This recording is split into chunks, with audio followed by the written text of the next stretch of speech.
Господи Исусе Христе, Сине Божий, помилуй меня грешного. И Сина, и Светиот Дух. Амин. Возлюбени во Христа Бога, браќа и сестри, денеска е Велики петок.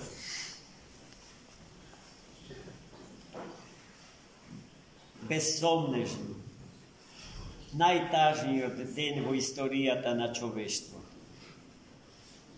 Во овој ден безумниот човек го уби Бога.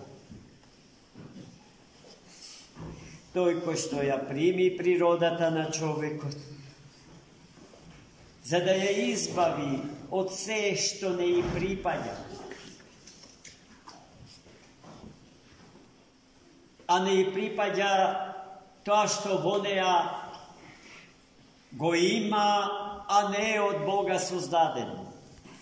Што е тоа што во природата на човекот го има, а да не е создадено од Бога? Гревот и смртта, браќи и сестри. Затоа Господ свој нашиот грев го зеде и нашата смрт, за во смртта Негова да умре нашиот грев и нашата смрт. Но дали денешниот ден ќе биде ваков како што го живееме,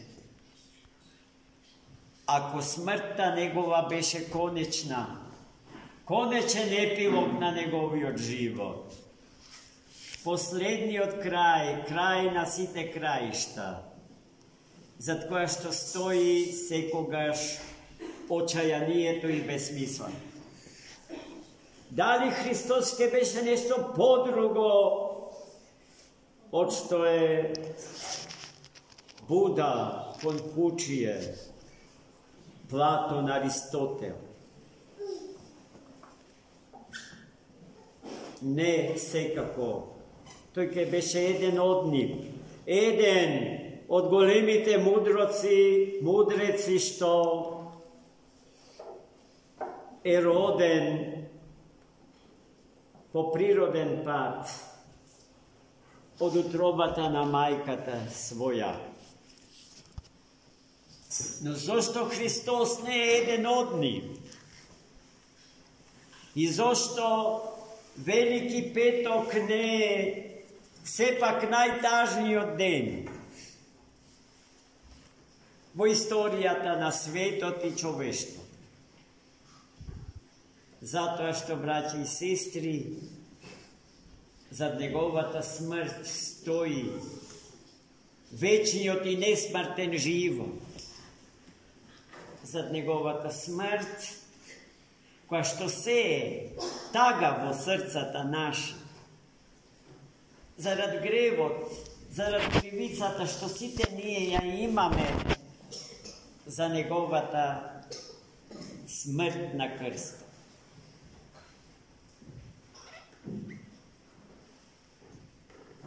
Зад неа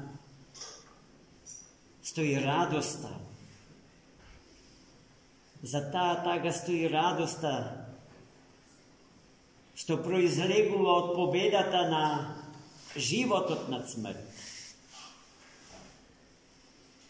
Радоста што произлегува од сознанието дека животот кој што од Бога ни доаѓа е неуништив.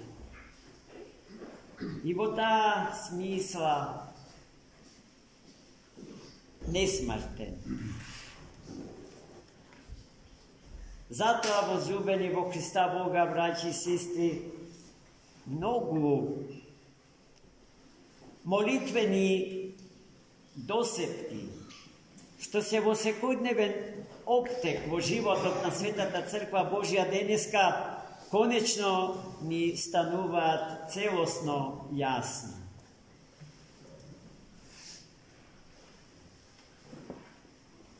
Најпрво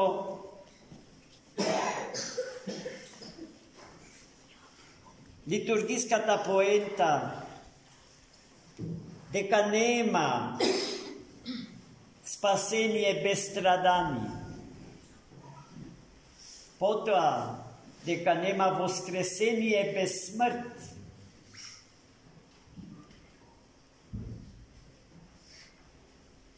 За од тука да произлезе поздравот со кој што ние секојдневно се поздравуваме. За радостотворната димензија на христијанскиот живот. А радоста произлегува од тагата, браќи и сестри. Тагата станува причина за радост. Тагата во животот на христијаните се преобразува во радост. И затоа, овој ден не е денот во кој што тагата што не може да се излечи владее со нас. Во овој ден сите сме тажни, но си одиме со јасното знаење дека денес погребениот Христос за еден ден потоа ќе воскресне. И веќе утре, на Велика сабота, само со телото останува во гробот, а со душата своја се симнува во адот. Додека пак со својата божествена природа стои од десната страна на Бог Отец.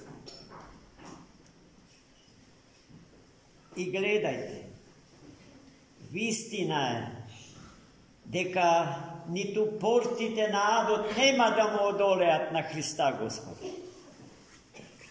И Светата Црква Божија, која што му е тело, а тој е глава,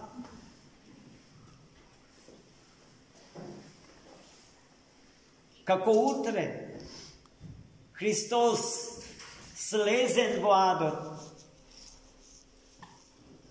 им подава рака на нашите првородители Адам и Ева и ги извлекува од адските темнини на светлината од денот 8, од денот што не знае за ноќ, во денот каде што нема залез на сонцето, зашто сонцето на тој ден е самиот Христос, нашиот Бог и Спасител. Амин. За многу Бог.